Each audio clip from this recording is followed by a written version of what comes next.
चाहिए। तो भगवान ने उसे स्वच्छ बनाने के लिए, साफ बनाने के लिए ऐसा निवेदन किया कि हम इस काली नाग को यहाँ से भगाएंगे। तो भगवान ने लीला की, विलोक्यम दूषिता कृष्णा कृष्णा कृष्णा कृष्णा हिनाव्यो तस्या विशुद्ध मनोच्छन सर्पम तमुद्वासयन्। इन्होंने इस लीला के माध्यम से कंदुक लीला की। और कंदुक लीला आप जानते हैं, मनसुखा की गेंद थी, खेलने के लिए गए थे। उस दिन दाऊ भैया को खेलने नहीं ले गए। क्यों? दाऊ भैया जाएंगे और हमें काली नाग को थोड़ा दंडित करना है, और ये भी कौन है? शेष अवतार। तो कहीं इनको जाति का असर ना आ जाए, ये अपने जाति पक्ष का भाव बदलाना नहीं लगने क्या है, तो गड़बड़ हो जाएगा काम। तो दाऊ भैया से पहले कट्टी कर दी। कैसे कर दी थी? दाऊ भैया ने एक गधा को मारा था, गधर्वासुर को। बोलो राधे राधे।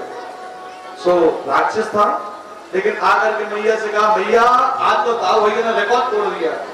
मैया बोली, कहा किया दाऊ ने? बोले मैया आज तो दाऊ भैया ने गधा मारो है।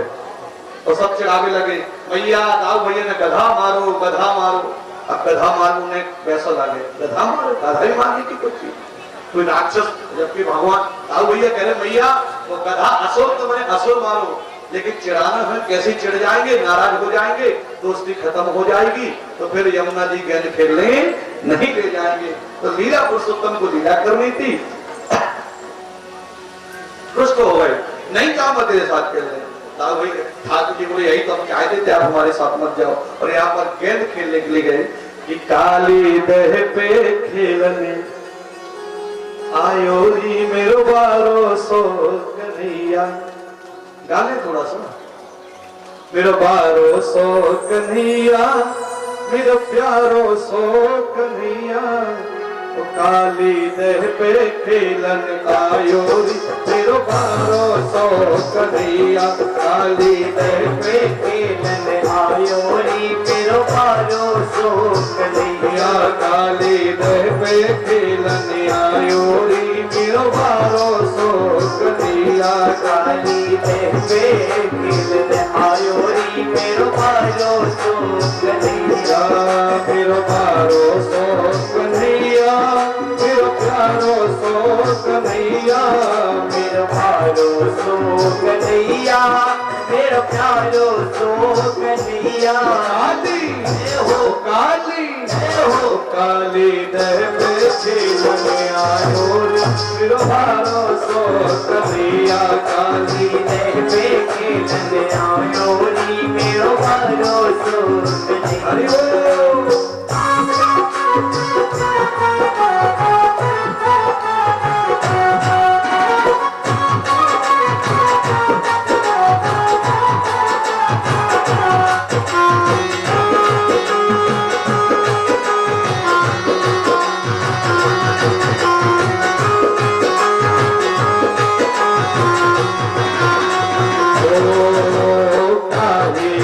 पट गेंद बनाए, काहे की पट गेंद बनाए, काहे की पट गेंद बनाए, काहे की पट गेंद बनाए, काहे को जय हो, काहे को जय हो, काहे को डंडा आयो मेरो बारो सो कन्हैया, काहे को डंडा आयो रे मेरो बारो सो कन्हैया, काली दह पे खेलने आयो रे मेरो बारो सो कन्हैया, काली दह पे खेलने आयो रे मेरो बारो सो कन्हैया।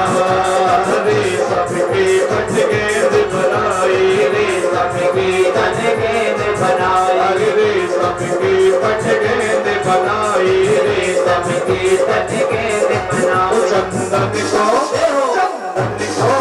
चंदन को डंडा लायो रे मेरो बारो सो कन्हैया, काली दह पे खेलने आयो रे मेरो बारो से कन्हैया, काली दह पे खेलने आयो रे मेरो बारो सो कन्हैया। ऐसे खेल गेंद खेलने पहुंचे हैं महाराज। खेल खेल में बड़ा सुंदर भाव रखा, सभी एक दूसरे को गेंद उछाल के मार रहे थे, कोई डंडा मार रहा था। भगवान के पास जब गेंद आई तो मौका मिल गया, और उन्होंने ऐसे गेंद मारी सीधे मिला के सीधे वो जमुना जी में चली गई। बोलो राधे राधे। यमुना जी में कहने गई तो वहां पर महाराज सारे मनसुबा आदि कहने लगे, अरे कन्हैया तूने ये क्या किया, हमारी गेंद जमा दी।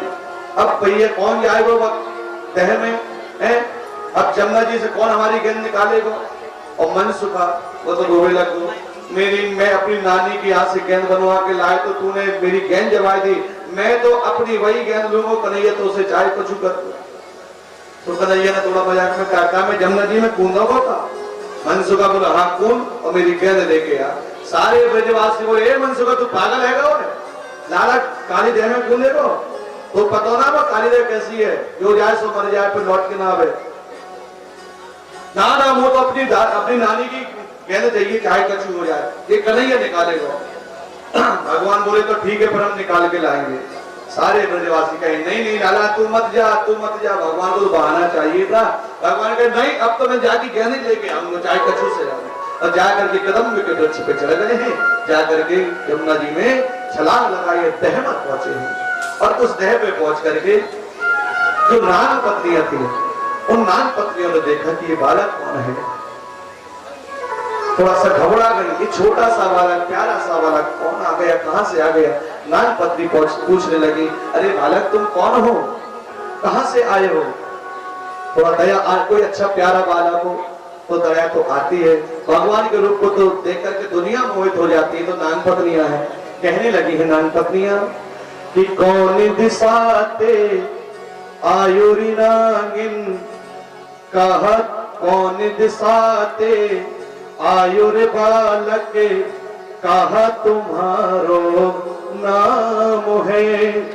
कौन सखी के पुत्र जो कहिए, कौन तुम्हारो गाँव है, कौन तुम्हारो गाँव है। ठाकुर जी कहने लगे, पूरब दिशाते आयुरी नागिन, पूरब दिशाते आयुरी नागिन, कृष्ण हमारो नाम है। मात यशोदा पिता नंद जू, गोकुल मारो गाँव है, गोकुल मारो गाँव है। नाग पत्नियां कहने लगी, तो तुम आए क्यों हैं यहाँ पर, बालक यहाँ से चले जाओ। यहाँ हमारे जो पति है ना बड़े बेकार है, अगर उनको पता चल जाएगा तो तुम्हें बहुत कष्ट होगा। और तुम्हें जो कुछ यहाँ से चाहिए, अगर तुम्हें कुछ जरूरत हो तो बताओ, हम आपको दे देंगे। यहाँ से तुम शीघ्र चले जाओ, जो कुछ मांगो, हीरे जवाहर जो कुछ मांगो हम आपको दे देंगे।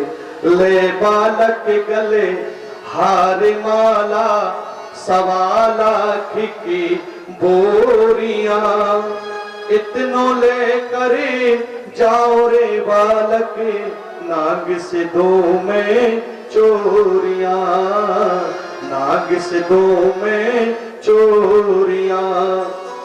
ठाकुर जी बोले, अरे नागिन, ये लोभ लेने के लिए, लालच लेने के थोड़ी हम यहाँ पर आए, फिर क्यों आए हो। ठाकुर जी कहने लगे, मुझे एक कुछ नहीं चाहिए, ना चाहिए गले हार माला, ना 1.25 लाख की बोरियां। अरे माती यशोदा दही बिलोरे, तेरी नाग की करूं मैं डोरियां, तेरी नाग की करूं मैं डोरियां। अरे मुझे कुछ नहीं चाहिए, मैं तो तेरे पति को, तेरे नाम देवता को लेने आया हूँ। मेरी मैया दही मथी तो रस्सी टूट जाती है, और तेरे नाम को लेकर के जाऊंगा, मैया से कहूंगा इसी को मथाने में बांध करके दही मथा कर। ऐसा कह करके महाराज थोड़ा सा भगवान को, नाग पत्नियों को उकसाने लगे हैं। नाग पत्नियां घबराने लगी, भगवान कहाँ से बालक आया है, कैसा जिद कर रहा है। जब नहीं माने तो भगवान ने थोड़ा सा कहा, जाओ अपने पति को जगाओ और कहो कृष्ण आया है। तो ये नाग पत्नियां जाकर के जगाने लगी हैं कि पैर चुम्बे भुजा मरोरे, पैर चुम्बे भुजा मरोरे, नागिन नाग जगाइया। उठो उठो बलि योद्धा, बालक नाथन आया, बालक नाथन आया। लेकिन उस नाग को कोई असर नहीं, वो तो सो रहा है। तब भगवान कहता है तुम्हारा बस नहीं है, तुम भी जगा पाओगे, देखो मैं जगाता हूँ। और भगवान ने जाकर के पूंछ पर पैर रखा और यो मरोड़ दिया। जैसे भूत मरोड़ी अपने आप नाम फुसकारी दे करके जाग उठा कौन है, और उसी समय विषैली श्वास के द्वारा महाराज घायल करने लगे। तब भगवान का और नाग का, काली नाग का युद्ध होता है, जिसमें से अनेक प्रकार से भगवान नाग से युद्ध करते हैं। कभी फनों के बीच में फंसा लेता है, कभी वो लपेट लेता है भगवान, कभी छोटे बन जाते, कभी बड़े बन जाते हैं। नाग परेशान हो गया, ऐसे काटते तो भगवान इससे उछल जाते, और युद्ध करते करते भगवान उनके फनों पर चढ़ गए।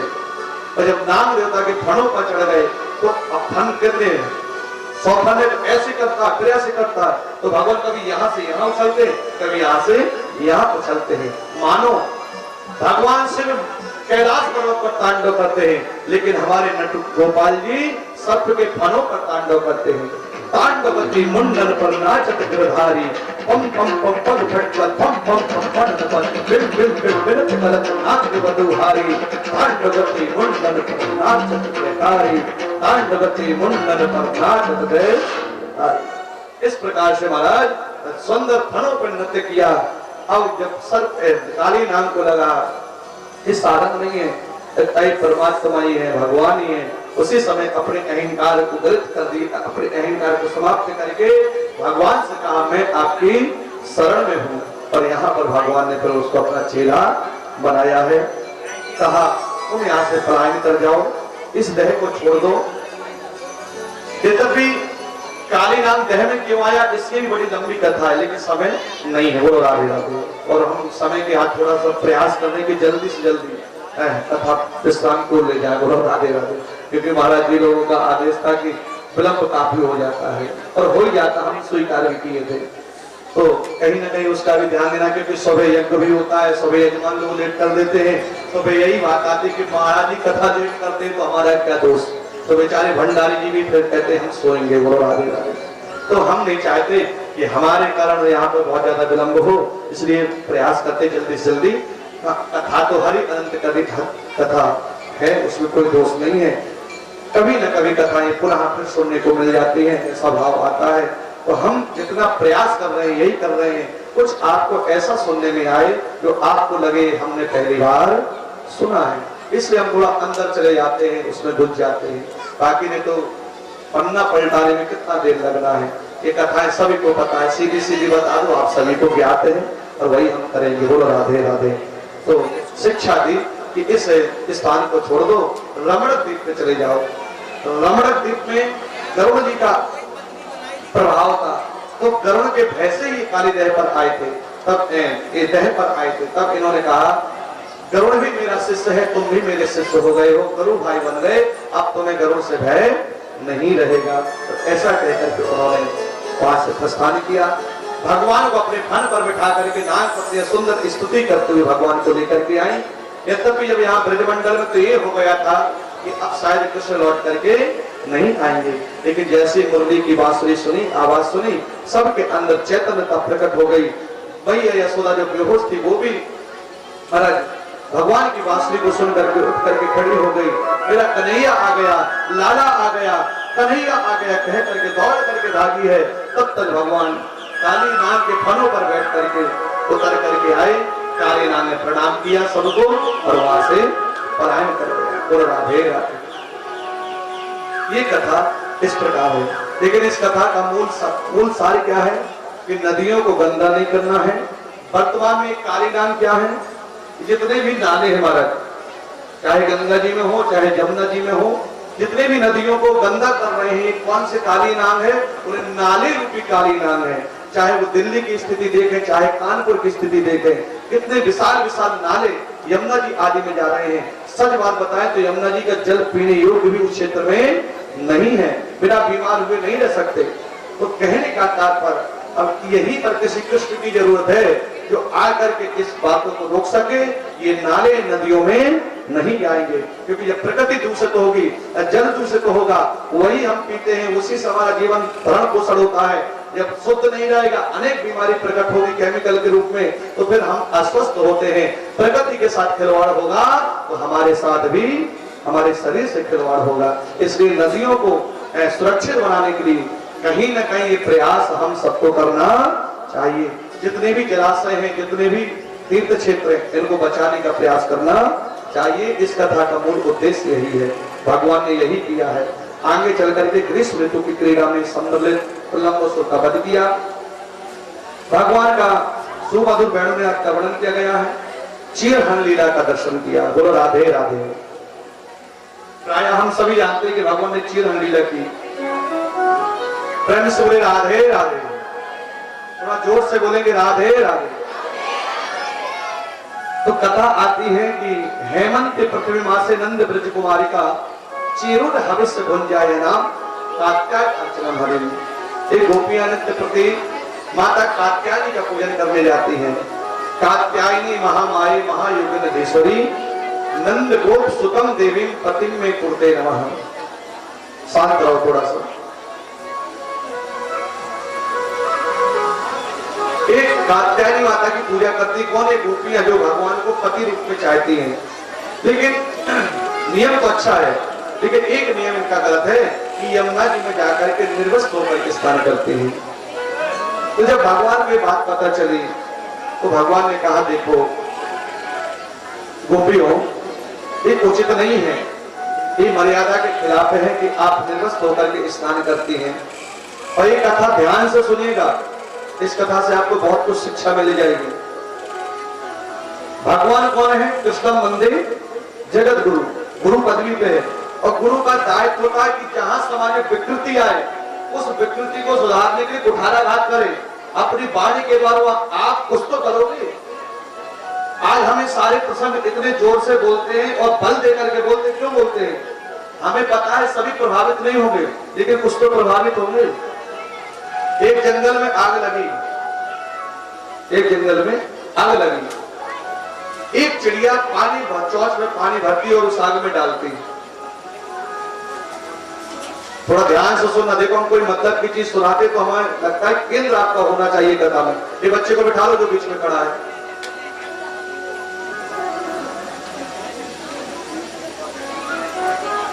वो चिड़िया पानी भर के लाती और जल में उसमें आग में डालती।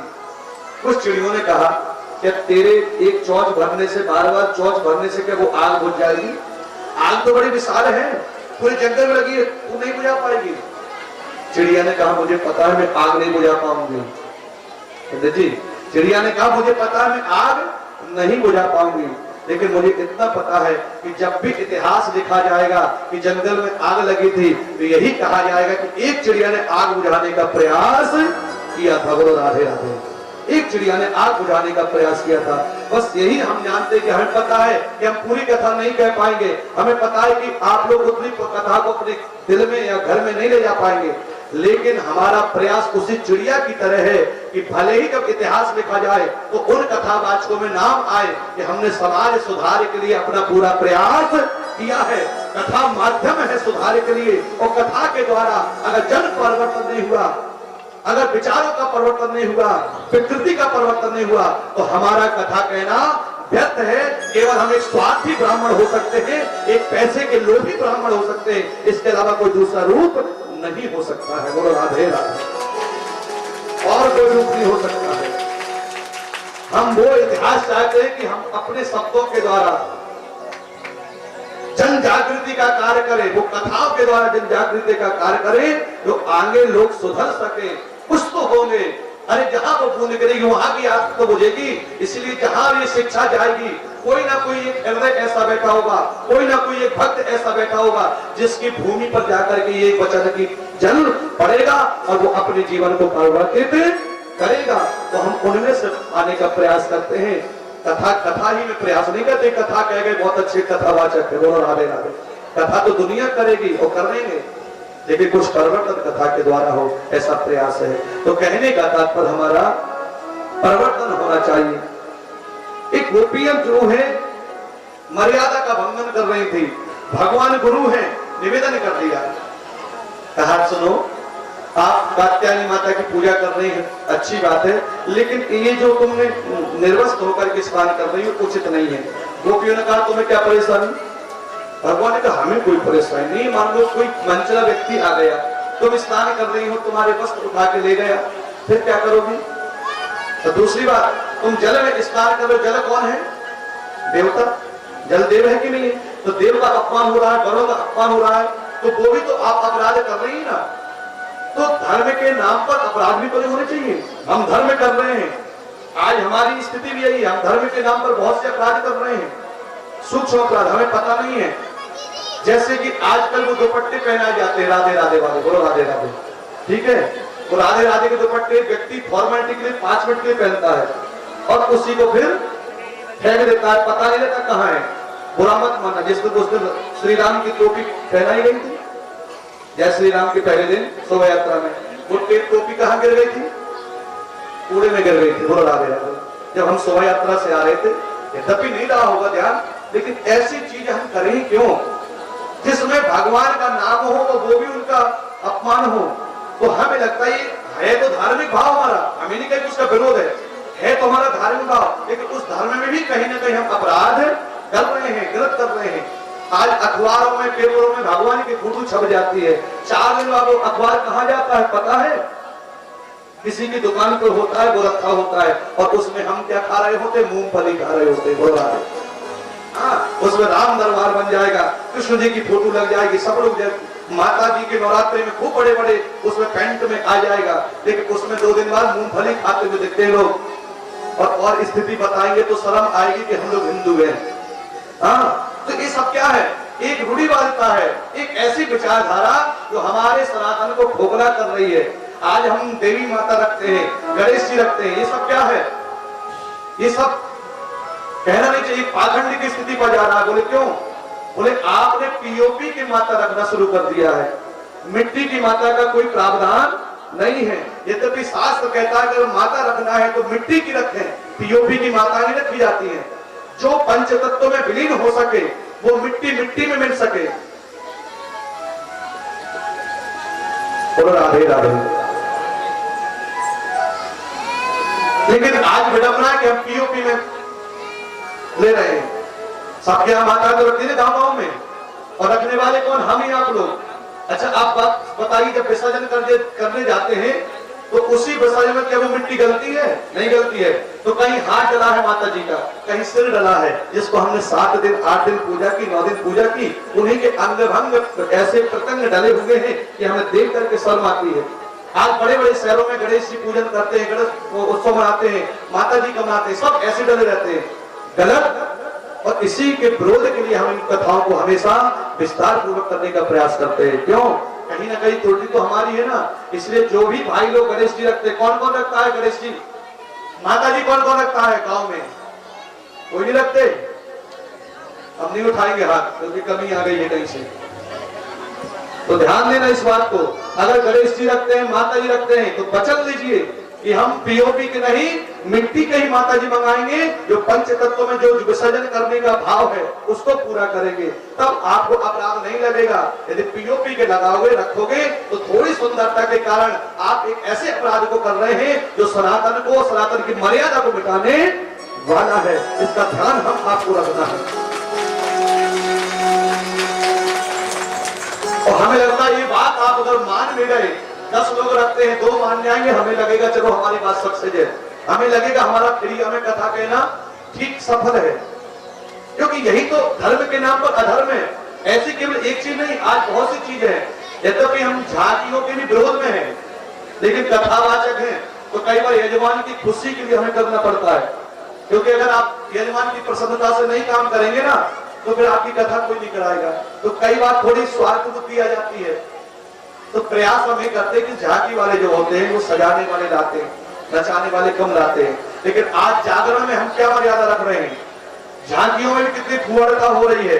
धर्म के नाम पे हम अपने भगवानों को खुलेआम नचवा रहे हैं। थोड़ी देर के प्रदर्शन करने के कोई नेता आ गया, उसी के सम्मान स्वागत में देखो भगवान उनके स्वागत में नाच रहे हैं और उनका सम्मान चल रहा है। धिक्कार है, चुल्लू भर पानी में डूब मरना चाहिए। क्या कहां ले जा रहे हैं हम कृष्ण को? जो हमारे इष्ट हैं उनको हम केवल पब्लिक को आनंद देने के लिए नचवा रहे हैं। और ये मर्यादा कौन पालन कराएगा?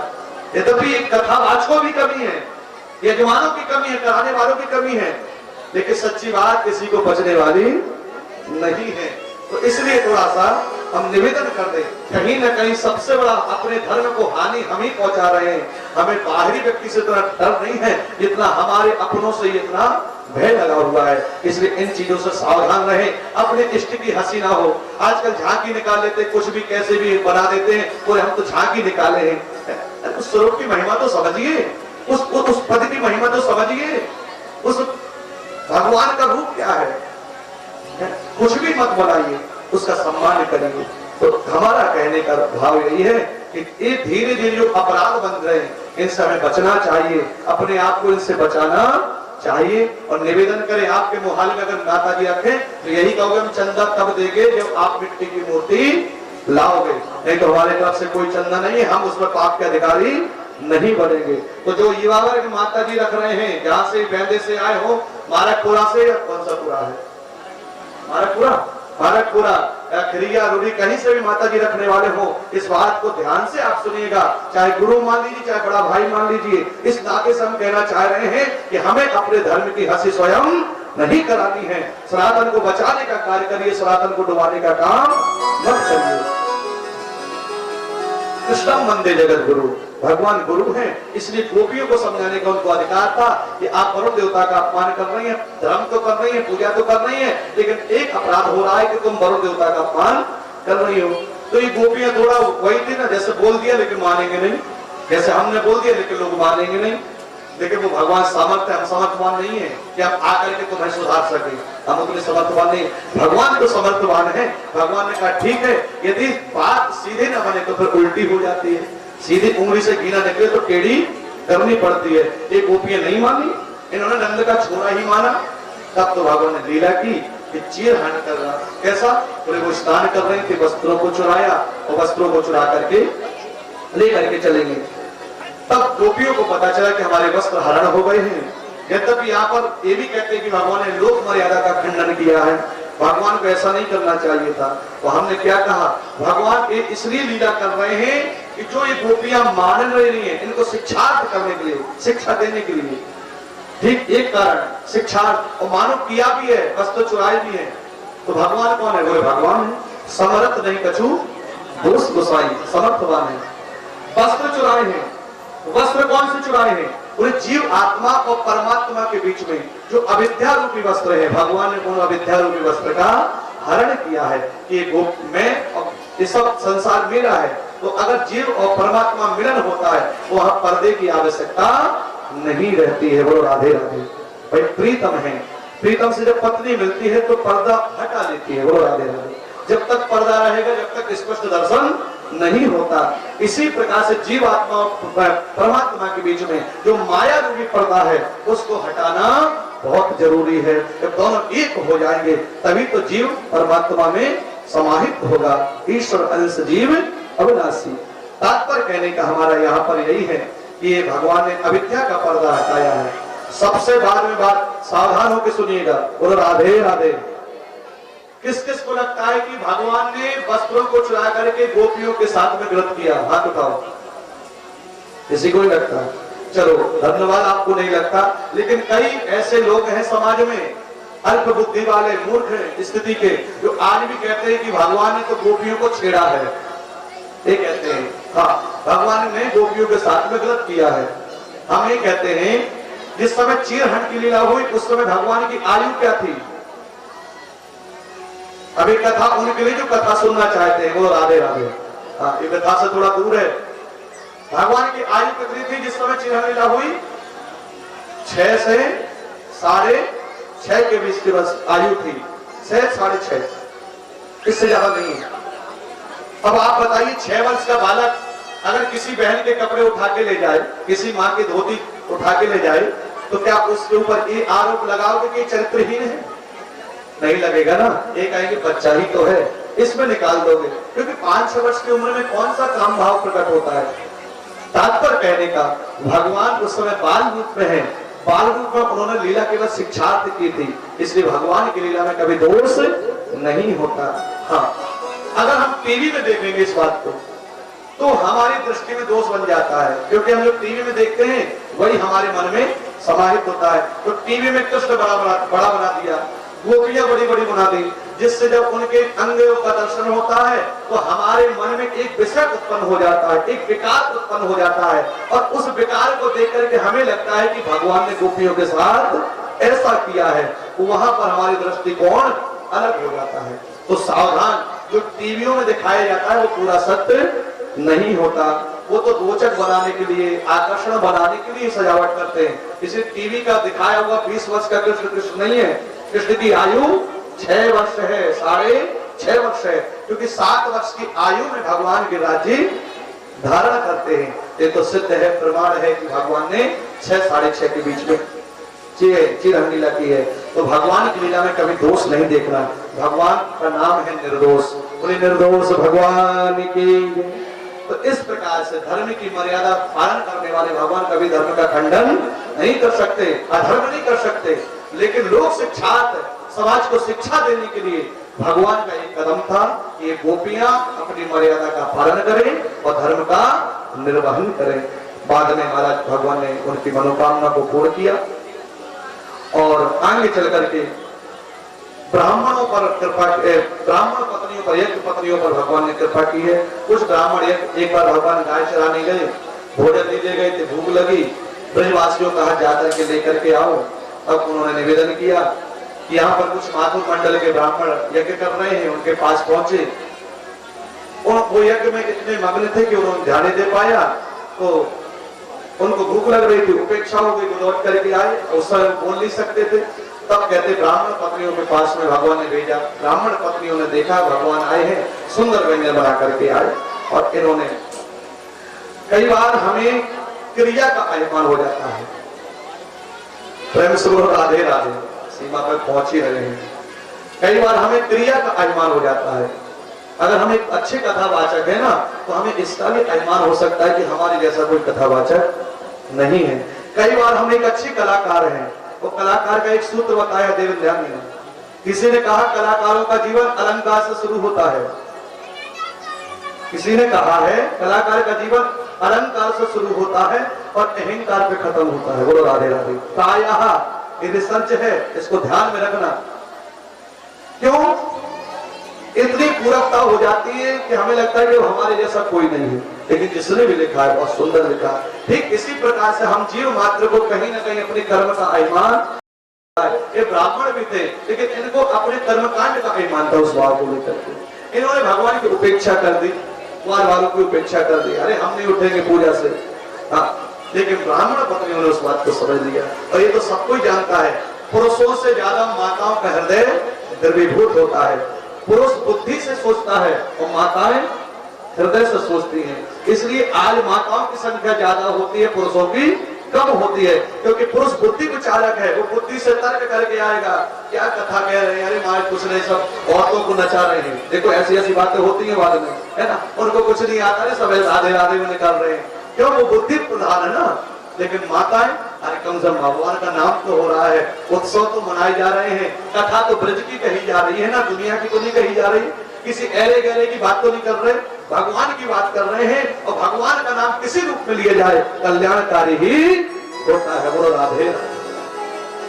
इसलिए माताओं की संख्या प्रायः ज्यादा बढ़ोतरी में लिखी जाती है। क्यों? क्योंकि हृदय प्रधान है, और जो हृदय प्रधान होगा और वही भगवान के ज्यादा समीप जुड़ पाएगा। और एक विचार आया, इन ब्राह्मण पतियों ने जाकर के जब वो बालक दोबारा आए, ब्रजवासी, निवेदन किया, ठाकुर जी आए हैं, भगवान कृष्ण आए हैं, भूखे हैं, हाँ हाँ हम भोजन बना के लाते, आप चलो।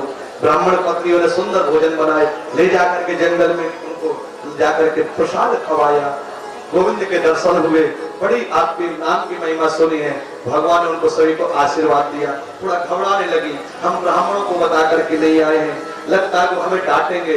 भगवान ने कहा मेरी शरण में आ गई हो, मेरे पास आई हो, अब तुम्हारे पति तुम्हें कुछ भी नहीं कहेंगे। उनको उस भाव से मुक्त कर दिया भगवान ने। और जब ये ब्राह्मण पत्नियां गई, यद्यपि उस समय जब आ रही तो ब्राह्मण क्रोधित हो रहे थे, लेकिन यज्ञ के कारण बोल नहीं पाते थे। तब पता चला ये ब्राह्मण हमारी पत्नियां लौट करके आई हैं तब तक इनकी बुद्धि भी पवित्र हो गई, इनकी ब्राह्मणों की, और अपने आप को पत्नियों के चरणों में गिर गए कि दिग्जन्म नस्त्रवृत विद्याम दिग्व्रतम दिग्गे बहुज्ञताम दिक्कुलम दिक्क्रियादाक्षम विमुखाये तो दिक्षजे। हमारे जन्म को धिक्कार है, हमारी विद्या को धिक्कार है, हमारी क्रिया को धिक्कार है, अरे हमारे कुल को धिक्कार है। कौन कह रहा है? वो ब्राह्मण देवता स्वयं कह रहे हैं। स्त्री में 8 अवगुण बताए, प्राय अपवित्र बताई है, लेकिन उसके बाद भी स्त्री, यानी चाहे सबरी माता हो, चाहे स्त्री मीराबाई हो, और चाहे कोई परम भक्त सखुबाई हो, अनेक माताएं हुई हैं जिन्होंने भगवान को केवल हृदय भाव से प्राप्त किया है। अनेक दोष होने पर भी प्रायः भगवान मात्र शक्ति को जल्दी मिल जाते हैं। क्यों? और ये हृदय प्रधान है। तो आज जो गई थी ब्राह्मण पत्नियां, इनको भगवान मिल गए। इनके पति कहने लगे, धन्य हो देवी तुम, तो तुमने अपने कुछ विशेषता तुम में नहीं है, तुम्हारे अंदर कोई विशेष गुण भी नहीं है, लेकिन एक सद्गुण, एक सदगृहस्थी का जो गुण है कि अतिथि देव भव। कोई भूखा है उसको खाना खिला दो, कोई प्यासा है तो उसको पानी पिला दो। अपने उसी गृहस्थ धर्म का पालन करके तुमने आज भगवान को प्राप्त कर लिया है, भगवान के दर्शन तुमको नसीब हो गए हैं। हम अभावों को देखो, हम पूजा करते रहे, इस झूठी क्रिया का अभिमान लेकर के बैठे रहे, लेकिन आज तक हमें भगवान ने दर्शन नहीं दिए हैं, अपने आप को धिक्कारने लगे हैं। तब चरणों में गिर गए और कहा कि वास्तविक तुम हमसे सर्वोपरि हो। तब उन पत्नियों ने कहा, स्वामी ये आप क्या कर रहे हैं? अरे आप ही की मैं गृहिणी हूँ, आपके जो मेरे द्वारा कार्य किया जा रहा है वो परिवार के लिए होता है। और ऐसा कह करके उन पत्नियों ने अपने पतियों को समझाया है। फिर भगवान ने कृपा की है, फिर ब्राह्मणों को दर्शन कराया है। बोलो राधे राधे। कहने का एक सुलक्षणा पत्नी, एक सुलक्षणा स्त्री अगर भगवत परायण है तो भले ही पति भगवत विमुख है, वो भी कभी न कभी भगवान से जुड़ ही जाता है, बस उसमें वो योग्यता होनी चाहिए। तो ये जो लीलाएं घटित हो रही है, काली का दमन किया, मतलब काली का अभिमान खत्म किया, ब्राह्मण चीरहरण में गोपियों का अभिमान खत्म किया, और अब ये जो कथा आई है ब्राह्मण क्रिया वालों का जो यज्ञ कर रहे हैं, इनके अभिमान को खत्म किया। भगवान की प्रत्येक लीला विकार को खत्म कर रही है, विषय को खत्म कर रही है। एक लीला फालतू नहीं है, क्रम लगा लीजिए, जहां से बाल लीला हुई है वहीं से भगवान दैत्यों को मारते हुए चले आ रहे हैं, वहीं से सबका अभिमान खत्म कर रहे हैं। और इसी लीला के बाद आती है गोवर्धन लीला। अब इस गोवर्धन लीला का अर्थ क्या है संक्षिप्त बता दे, फिर पूजा करें। गोवर्धन बन गए, प्रेम से बोले राधे राधे, थोड़ा जोर से बोले राधे राधे। यहाँ पर इनका अभिमान खत्म किया, अब अभिमान रह गया था इंद्र का। भगवान ने गोवर्धन की पूजा क्यों बताई? बोले इंद्र को अभिमान हो गया था कि मैं ही भगवान हूँ। और भगवान कहते जब मेरे भक्त को अभिमान होता है तो मेरा बचाने का कर्तव्य है। बेग स्व में डारे हूं उखारी, पुण्य हमारे सेवक हितकारी। भगवान का संकल्प है कि मैं अपने भक्तों के अंदर जो अभिमान का पौधा उगने लगता है उसको उगने मतलब बढ़ने से पहले ही उखाड़ करके फेंक दूंगा। तो भगवान का वही संकल्प यहाँ पूरा हो रहा है कि इंद्र को अभिमान बन गया तो भगवान ने कहा इसकी पूजा बंद करा दी जाए, क्योंकि पूज्य होने का भी अभिमान मन में आ जाता है। अनेक बार हम पढ़े हैं, अरे हम तो इनसे बहुत बड़े हैं, हम तो इनके चढ़ते पढ़ते, इसी का अभिमान हमें बन जाता है। हाँ, अनेक बार ये रिश्ते भी हमें अभिमान में डाल देते हैं, और अनेक बार महाराज ऐसे अभिमान हमें भगवान से विमुख कर देते हैं। तो किसी भी प्रकार का जीवन में अभिमान नहीं करना चाहिए, भगवान को अभिमान प्रिय नहीं है। तो भगवान ने नंद बाबा से कहा, बाबा ये सब तैयारी चल रही है, क्या बात है? बोले कि इंद्र देवता की पूजा करनी है, वो बारिश कराते हैं, उससे हमारी फसल अच्छी होती है, गायों का वर्धन होता है। ठाकुर जी ने कहा, बाबा ये सब कहने की बातें हैं, हमें तो लगता है कि आपको अपने गोवर्धन का पूजन करना चाहिए। 3 लोगों का पूजन बताया। 3 लोगों का किस किस का पूजन बताया? बोले गो विप्रानन पर्वतान। बाबा अगर आपको पूजा करनी है तो गौ की पूजा करो, ब्राह्मण की पूजा करो और पर्वतों की पूजा करो। 3 की पूजा का विधान बताया। कई बार तो यहाँ ऐसा लगता है कि भगवान एक ही के विरोधी हैं, यहाँ पे यही दर्शाया आचार्य, क्योंकि इन्होंने कहा इंद्र का यज्ञ बंद करना है। तो ऐसा कुछ तार्किक लोग ये कहते हैं कि भगवान ने तो यज्ञ का विरोध किया कि भगवान का यज्ञ नहीं करना है। बोले ना, यज्ञ का विरोध करने की बात नहीं है, लेकिन जिसका यज्ञ हो रहा है उसका अभिमान गलत करना था, इसलिए उस समय भगवान ने कहा थोड़ा बंद हो जाएगा तो अभिमान खत्म हो जाएगा। और इसीलिए भगवान ने उपाय बता दिया, कर्मणा कर्मणा जायते जंतो कर्मणि विलीयते सुखम दुखम भयम क्षेमम कर्मणा विपद्यते। बाबा जो जैसा कर्म करता है उस कर्म के अनुसार ही सबको सब कुछ प्राप्त होता है। कोई किसी को कुछ देता नहीं है, वो उसका प्रारब्ध होता है जो उसको कर्म के अनुसार मिलता है। आप कह रहे हो इंद्र बरसात कराता है, ऐसा नहीं है, उसका तो दायित्व है, उसका कर्तव्य है। जब आप यज्ञ आदि करते हैं तो उसको बरसात करानी ही पड़ेगी। कोई किसी को कुछ नहीं देता, सब अपने अपने भाग्य का ही खाते हैं। इसीलिए तो गोस्वामी तुलसीदास जी कहते हैं कि कर्म प्रधान विश्व चिराखा जो जस कर सो तस फल जाता। कर्म प्रधान विश्व करी राजा जो जस करहि सो तस फल जाता। जो जस करहि सो तस फल जाता। जो जस करहि सो तस फल जाता। को न गाओ सुख दुख कर दाता निज कृत कर्म भोग सब भ्राता। निज कृत कर्म भोग सब भ्राता। निज कृत कर्म भोग सब भ्राता। इसलिए हम आप सभी को गिरिराज जी का पूजन करना चाहिए। इसका पूजन गौ विप्र पर्वतान। अब प्रश्न आ जाता है कि इन तीन का पूजन क्यों बताया? प्रेम से बोली राधे राधे, थोड़ा जोर से बोली राधे राधे। ये तीन जो व्यवस्था समझ लेगा, पीछे कोई बीड़ी पी रहा ध्यान देना,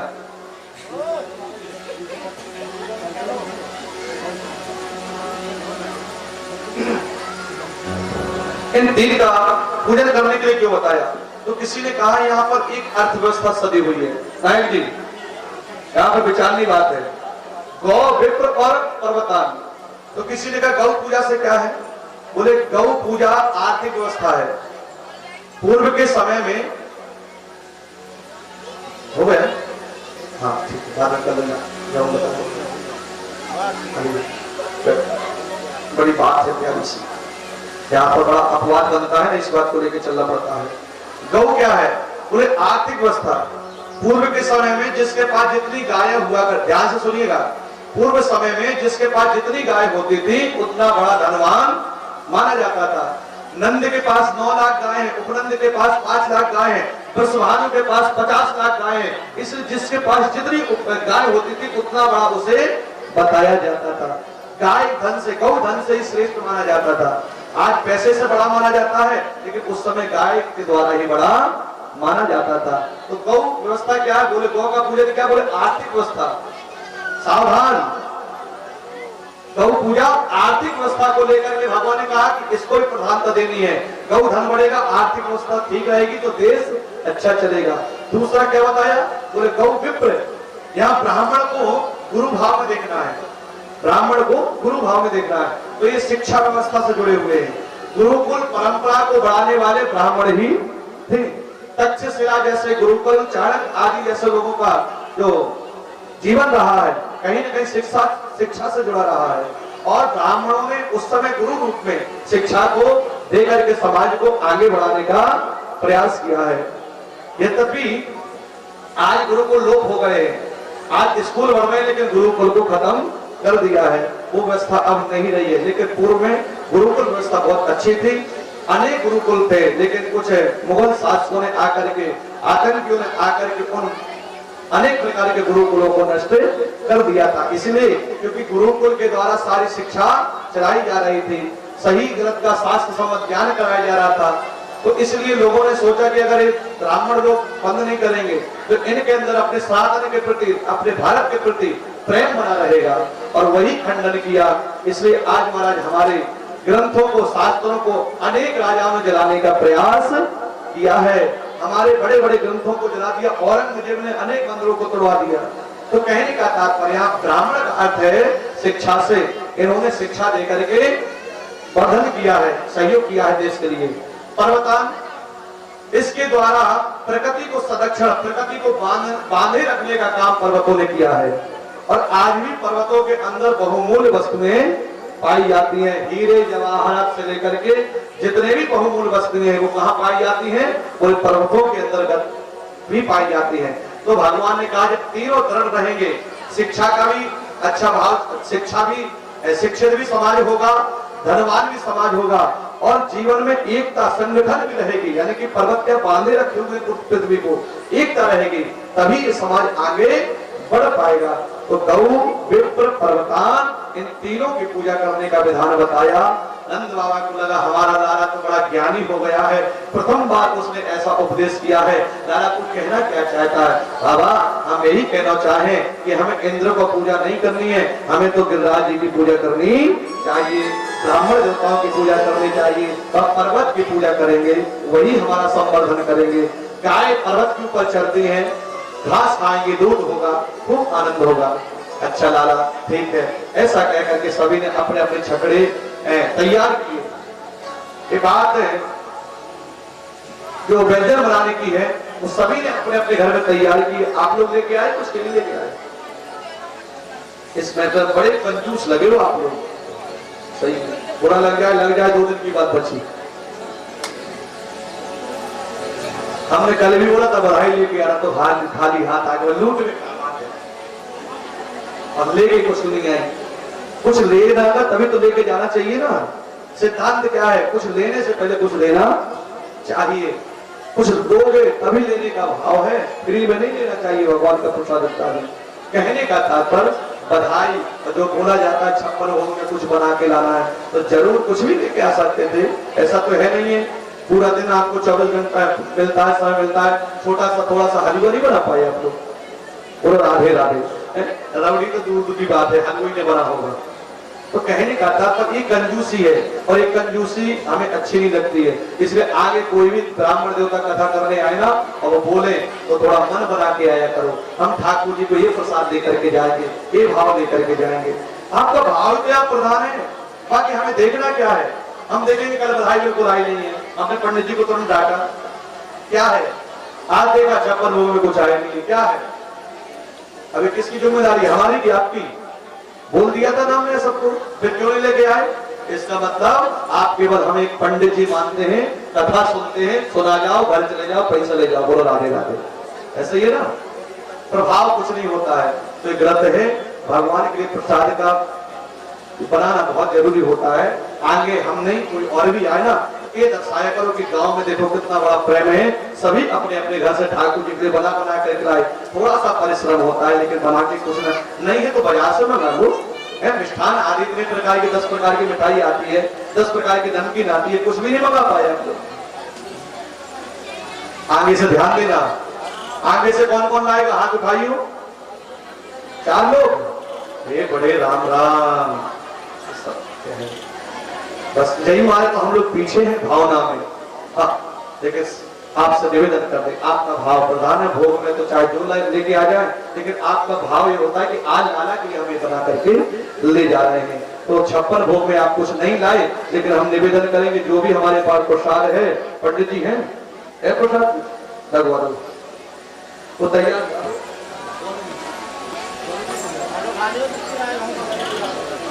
जो भी प्रसाद है उसका भाव रखना है हमें, और जो भी तैयार लेकर आए, ठीक है।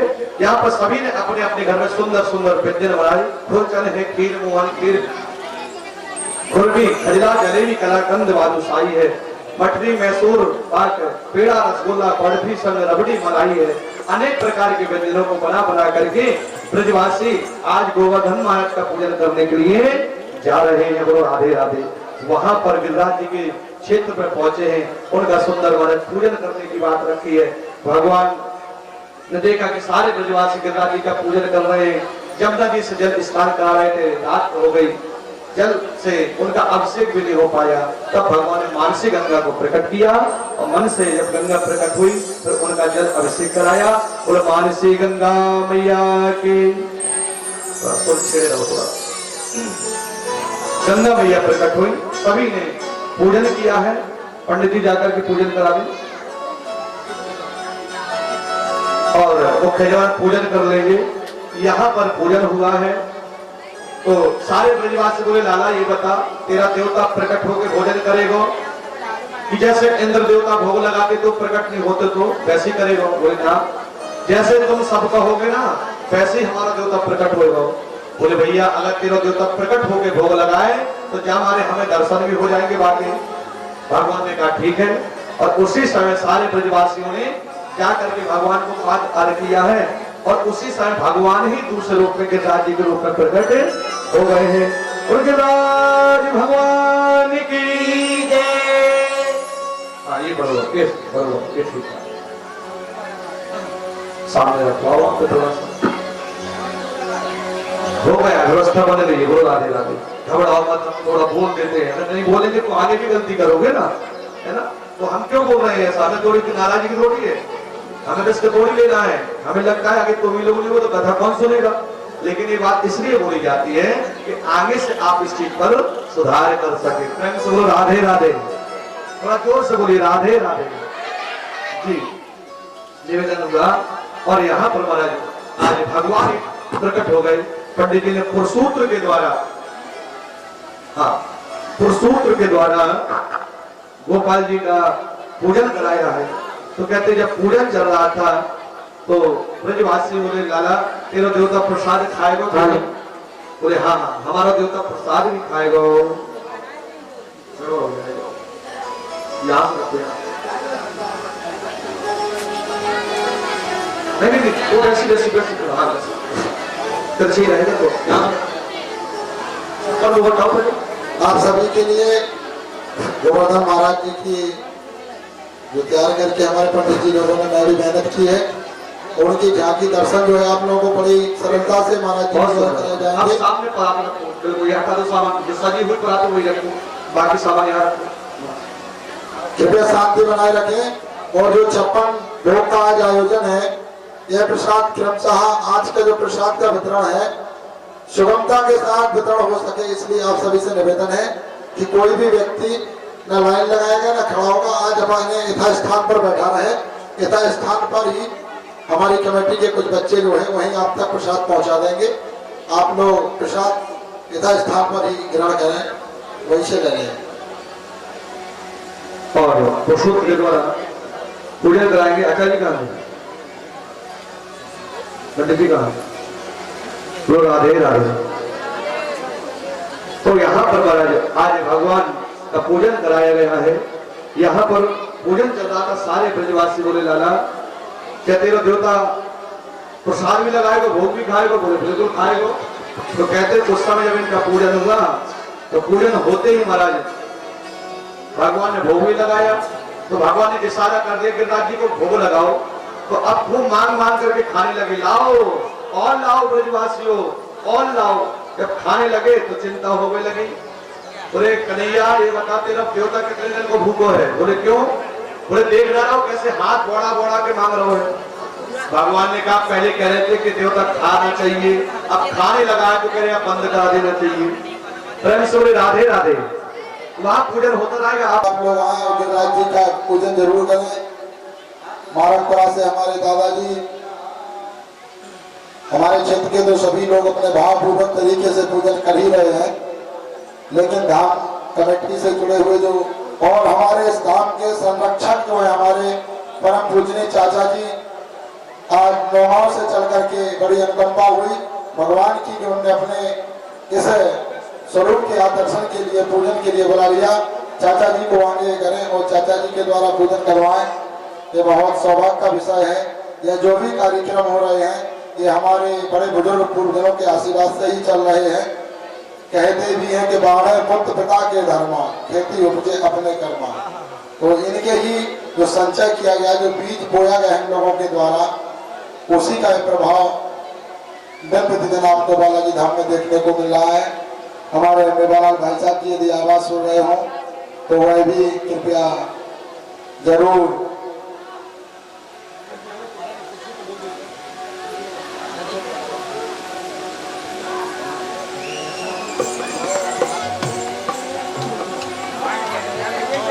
श्री राधे।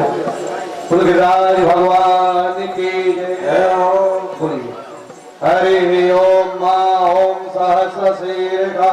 सहस्रमुखः सहस्राक्षः सहस्रपादः शभोमिगुं सर्वादस्पदं दस्वगाभ्यां गुणम् ॐ नाभ्या आसीदन्तरिक्षगुं शेषोर्ध्योः समवर्तता पद्भ्यां भूं हृदयसः शोद्रान् ददा लोकान् अगर्वयन्ना ओम त्वं गन्धर्वागणष्टाविन्द्रष्टा बृहस्पतिः दामोपदे सोमो राजा विद्वायस्माकमुच्यत। ओम गुरुगिराधर भगवान की जय हो। इस प्रकार से षोडशोपचार के माध्यम से पूजन कराया है और हमारे आज गिरिराज जी खूब प्रसाद पा रहे हैं, समस्त ब्रजवासियों को दर्शन दे रहे हैं। गिरिराज भगवान की जय हो, जगन्नाथ की जय हो। और इसी मध्य सभी ने पूजन किया है, क्रम से यजमान परिवार पूजन करेगा, उनका परिवार पूजन करेगा। आइए हम इस भाव में पूजन का भाव लेकर के चलेंगे।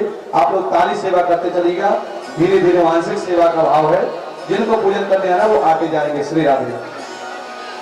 श्री गोवर्धन महाराज महाराज तेरे माथे मुकुट विराज रहो।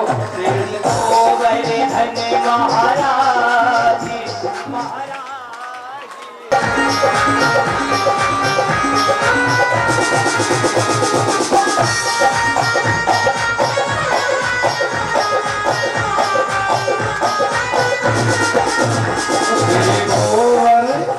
श्री गोवर्धन महाराज महाराज तेरे माथे मुकुट विराज रहो। श्री गोवर्धन महाराज महाराज तेरे माथे मुकुट विराज तेरे माथे मुकुट विराज रहो।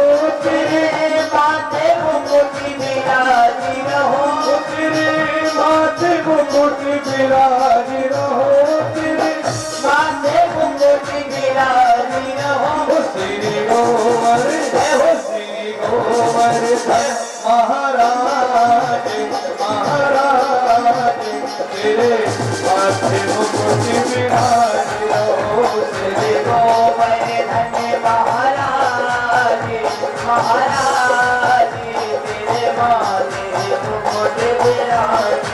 तो पे फूल चढ़े, तो पे पानी चढ़े, तो पे फूल चढ़े तो पे पानी चढ़े। तो पे फूल चढ़े, तो पे पानी चढ़े, तो पे फूल चढ़े तो पे पानी चढ़े। तो पे फूल चढ़े, तो पे पानी चढ़े, तो पे फूल चढ़े तो पे पानी चढ़े। तो पे चढ़े हो, तो पे चढ़े, तो पे चढ़े दूध की धार पानी धार तेरे माथे मुकुट विराज रहो।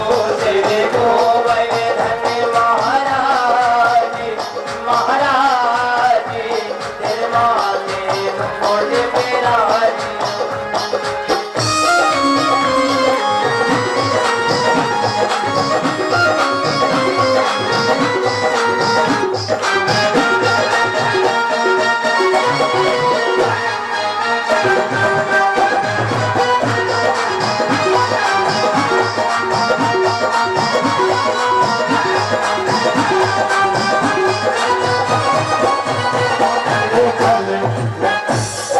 सोने को तेरे गले में कंठा सोने को। तेरे गले में कंठा सोने को। तेरे गले में कंठा सोने को। थोड़ी पे हीरा लाल हरी लाल तेरे माथे मुकुट विराज रहो। श्री गोवर्धन महाराज महाराज तेरे माथे मुकुट विराज रहो। श्री गोवर्धन महाराज महाराज तेरे माथे मुकुट विराज रहो। श्री गोवर्धन महाराज महाराज तेरे माथे मुकुट विराजित हरि बोल।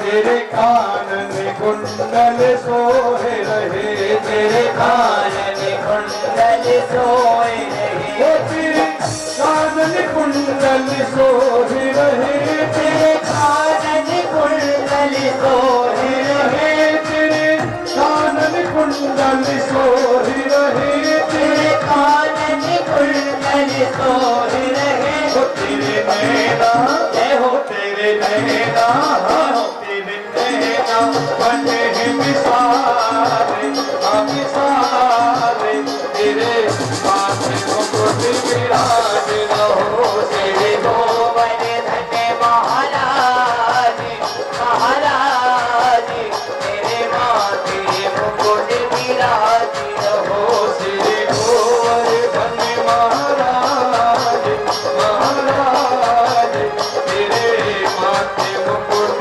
विराज रहो, तेरे गोवर्धन महाराज महाराज तेरे माथे मुकुट विराजित हो तेरे माथे मुकुट विराज रहो, तेरे माथे मुकुट विराजित हो तेरे माथे मुकुट विराज रहो, तेरे माथे मुकुट विराजित हो श्री गोवर्धन श्री गोवर्धन श्री गोवर्धन महाराज महाराज तेरे माथे मुकुट विराज रहो, तेरे गोवर्धन महाराज महाराज तेरे माथे मुकुट विराज रहो, तेरे माथे मुकुट विराजित हो तेरे माथे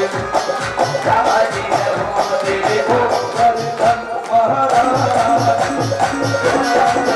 तेरे माथे मुकुट विराजित हो तेरे गोवर्धन महाराज तेरे माथे मुकुट विराज रहो, तेरे गोवर्धन महाराज महाराज तेरे माथे मुकुट विराज रहो। गोवर्धननाथ की अब इन्होंने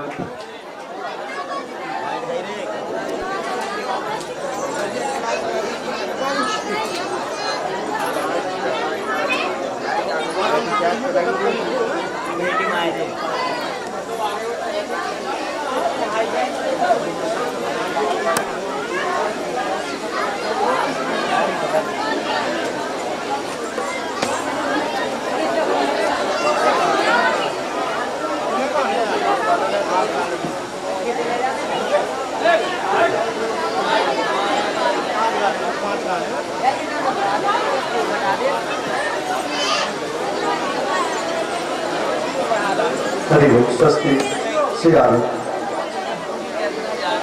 हरि बोल श्री आदि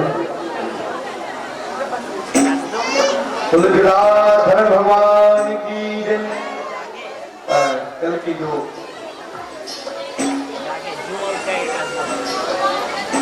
स्वस्ति कल का जो कथा का भाव रहेगा विभाजित रहेगा, कल ठाकुर जी की विवाह की कथा रहेगी।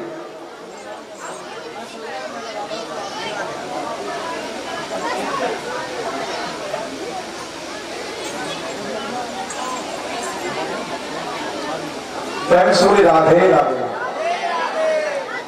आज गीता जी का पूजन हुआ है, कल 56 भोग की कथा का वर्णन कर दिया जाएगा। अच्छा 56 भोग क्यों लगते हैं किसको पता है? और किसी को 55 क्यों नहीं लगते, 54 क्यों नहीं लगते, 51 क्यों नहीं लगते, 58 क्यों नहीं लगते, 61 क्यों नहीं लगते, 56 क्यों लगते? पता है किसी को? नहीं है पता? कल बताएंगे। वो राधे राधे। अच्छा, गिरिराज जी के पिताजी का क्या नाम पता है? भैया का क्या नाम है पता है? नहीं पता, कल बताएंगे। वो राधे राधे। उसके लिए कल आपको समय से आना पड़ेगा। गोवर्धन के पिता कौन है, गोवर्धन जी के भाई कौन है, और गिरिराज जी को 56 प्रकार के भोग जो लगाने का विधान है, ये ठाकुर जी को क्यों लगाए जाते हैं? और सुनिए, यहीं से 56 भोग का प्रारंभ होता है। यद्यपि और किसी देवी देवता को 56 भोग का विधान नहीं है, लेकिन ठाकुर जी के यहाँ जो 56 भोग प्रारंभ हुआ तो सभी देवताओं को समर्पित होने लग गया है। तो क्यों लगते हैं बता दे, क्या नहीं बता दे, क्योंकि कुछ लोग समय सुबह आ नहीं पाते। बोलो राधे राधे। हाँ, जब ठाकुर जी गिरिराज जी को उठा के धारण करते हैं तो कहते हैं कि मैया ने 7 दिन तक देखा कि लाला ने कुछ नहीं खाया। तो एक दिन में भगवान को कितनी बार भोग लगता है? 8 बार। बोलो राधे राधे। सोभित ने बता दिया। हाँ, 8 बार भोग लगता है। तो अष्टयाम सेवा के भाव से 7 दिन तक ठाकुर जी ने कुछ नहीं खाया था और 7 दिन तक गिरिराज जी को उठाए रहे। तो भैया ने 7 दिन का मिला करके व्यंजन बनाया। 8 सते, जोर से बोलो, 8 सते। हाँ, तब से 56 भोग की परंपरा प्रारंभ हुई है और तभी से भोग लगने लगा है। गिरिराज जी के भाई कौन है? गिरिराज जी के भाई हैं कामदानाथ, गिरिराज जी के भाई हैं द्रोणार्थ। ये 2 भाई हैं। क्यों भाई हैं, कैसे भाई हैं, कल बताएंगे। बोलो राधे राधे। हाँ, आइए, कल ठाकुर जी का विवाह उत्सव होगा, धूमधाम से हम लोग विवाह मनाएंगे। कल कृष्ण रुक्मिणी की झांकी का दर्शन भी प्रयास करेंगे, रहेगा। बच्चियों जो रहेगी वो यजमान परिवार सजाएंगे और सबसे निवेदन करेंगे 2 दिन की कथा और शेष है, अपना तन मन धैर्य से सहयोग सही प्रकार से करिए।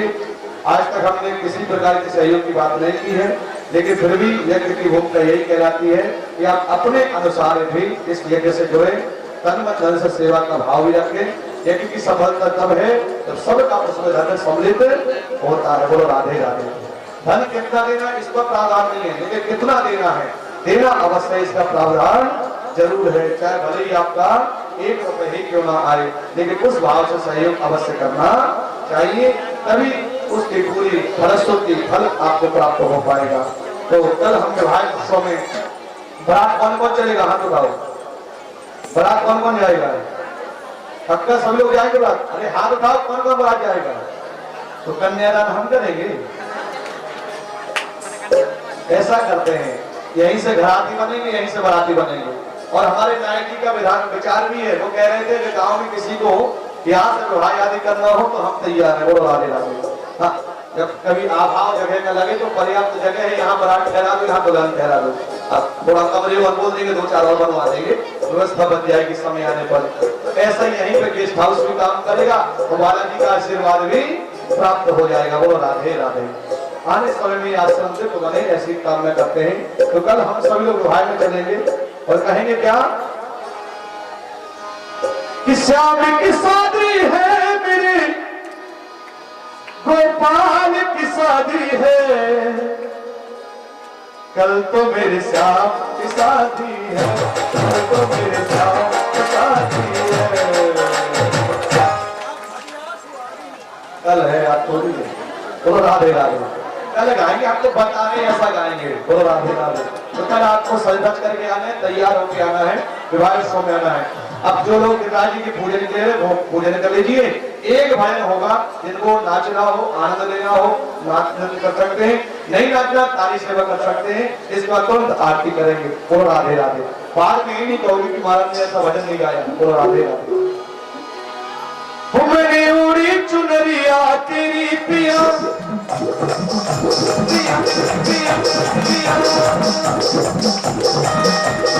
उड़ी चुनरिया तेरी पिया, मैं तुमको मनाऊंगे, बन के जोगनिया जोगनिया, बन के जोगनिया आना की गोवर बन गाऊंगे, बन के जोगनिया आना की बन जाऊंगे, मन की बुलंदियां आना की गोवर्धन जाऊंगे, मन ये जुगनिया काला की गोवर्धन जाऊंगी मेरी घोड़ी चुनरिया तेरी पिया पिया पिया पिया मेरी घोड़ी चुनरिया तेरी पिया मैं मुझको बनाऊंगी ये जुगनिया जुगनिया ये जुगनिया काला की गोवर्धन जाऊंगी ये जुगनिया काला की गोवर्धन जाऊंगी ये जुगनिया काला की गोवर्धन जाऊंगी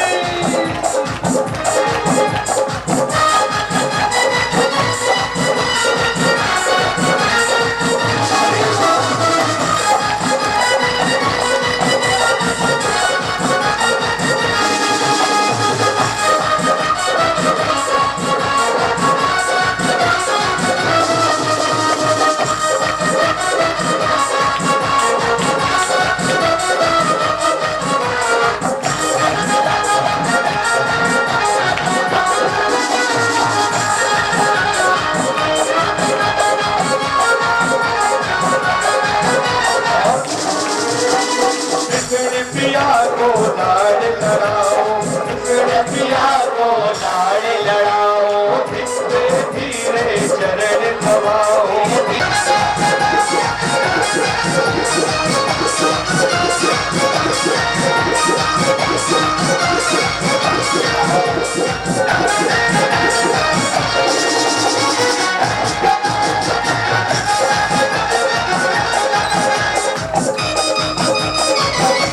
किनारे पिया बनाओ यमुना किनारे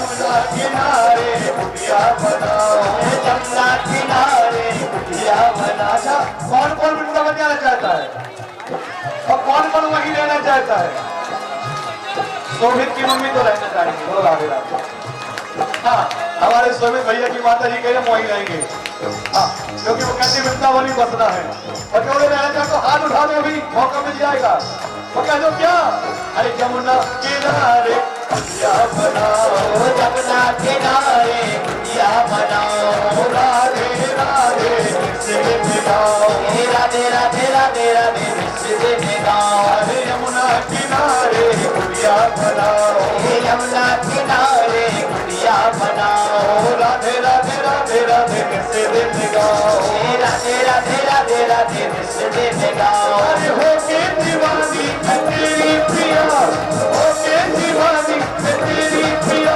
अंग भस में रमाओगे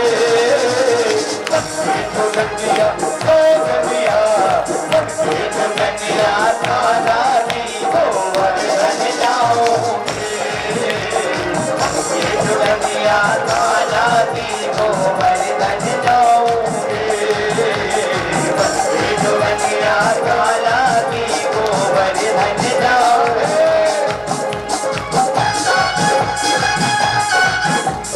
Thank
बसाओ, सावरिया को दिल में बसाओ, सावरिया को दिल में बसाओ। अरे आगे जहाज़े मेरा पिया, आगे जहाज़े मेरा पिया, मैं पल के बिछाऊंगे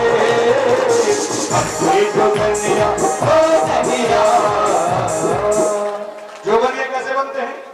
थोड़ा धोती ओढ़ करके, चुन्नी ओढ़ करके, घूंघट लटका करके, बोलो राधे राधे। और कहूँगा मन की जोगनिया, जोगनिया, मन की जोगनिया, आना की तो मेरे बचना। मन की जोगनिया, आना की तो मेरे बचना।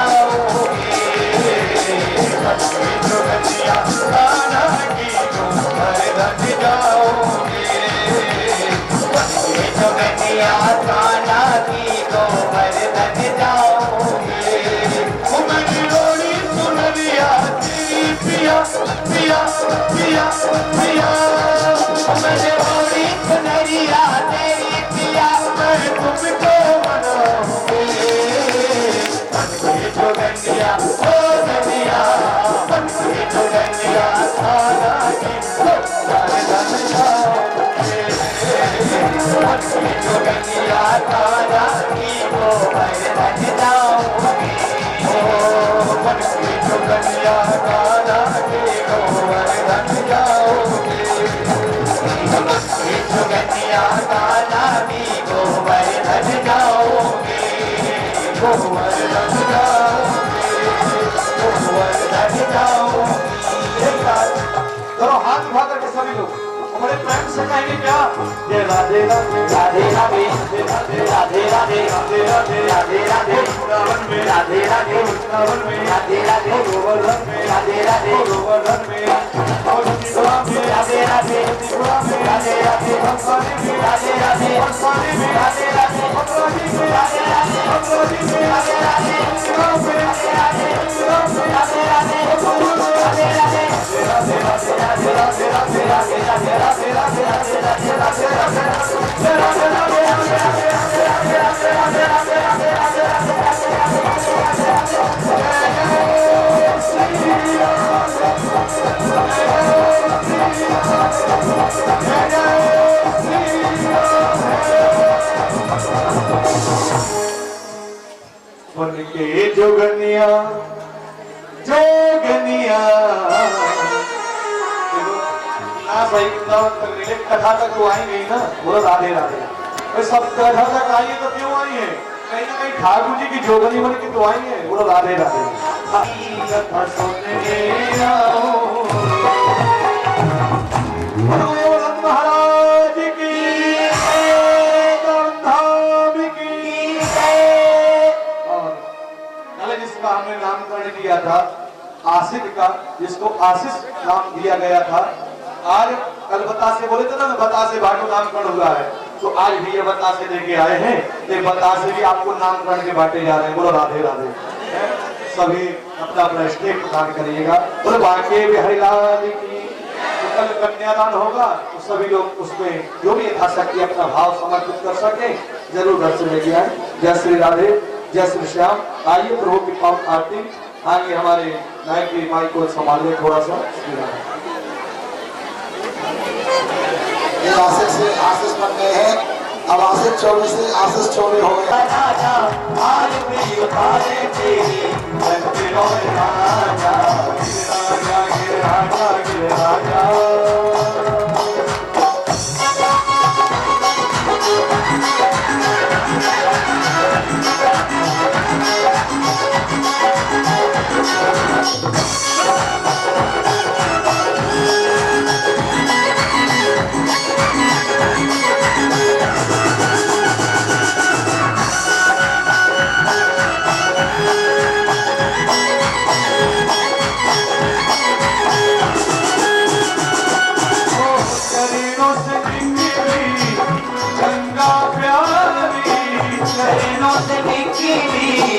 गंगा प्यारी जिसमें सारी दुनिया तारे, जिसमें सारी दुनिया तारे, जिसमें सारी दुनिया जिसने सारी दुनिया तारी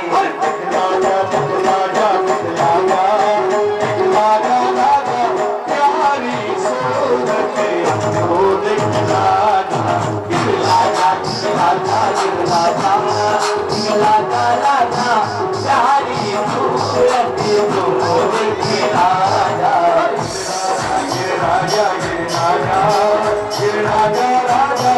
आरती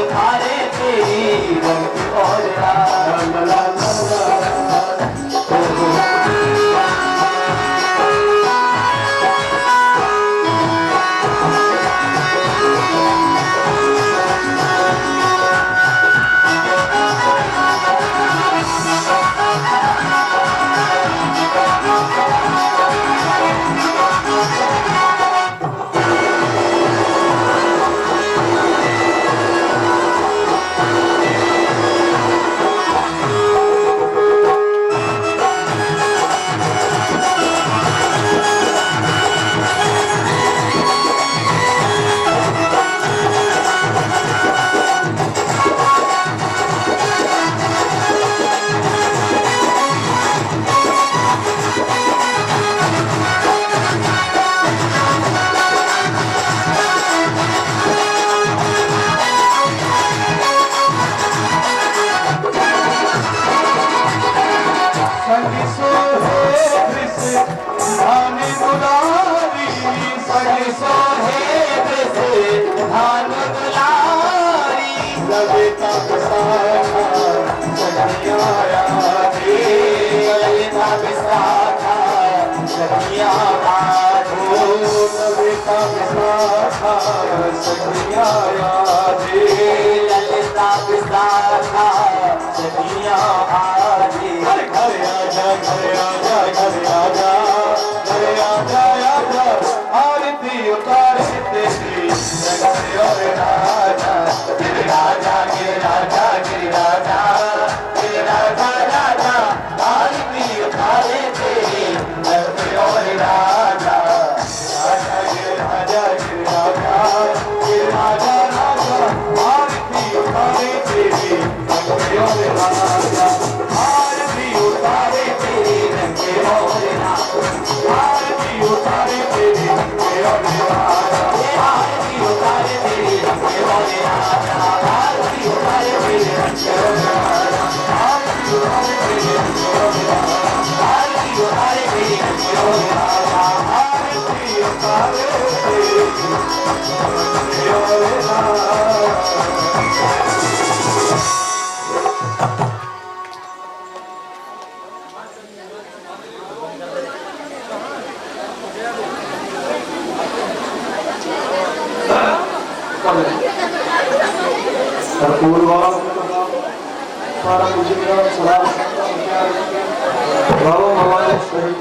ओम कर्पूरगौरं करुणाग्रवणं गुरुदेव त्वमेव सर्वं मम देव। ओम द्योः शान्तिरन्तरिक्षं शान्तिः पृथिवी शान्तिरापः शान्तिरोपदः शान्तिः वनस्पतयः शान्तिर्देवाः शान्तिर्ब्रह्म शान्तिः सर्वं शान्तिः शान्तिरेव शान्तिः सामा शान्तिरेधि यतो यतः।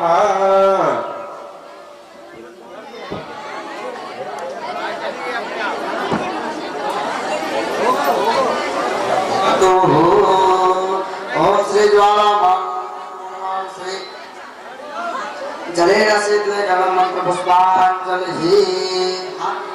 पुराने स्थान पर अपने अपने स्थान में बैठ जाए, प्रसाद वहीं आएगा। श्री सभी को प्रसाद हस्तौ प्राच मंत्र पुष्पांजलि।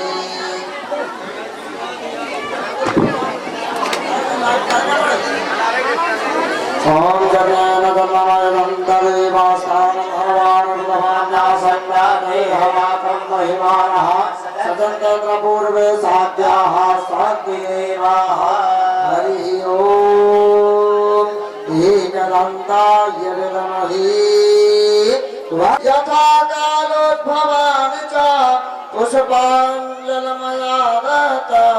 ग्रहाण परमे महादेव शंभो।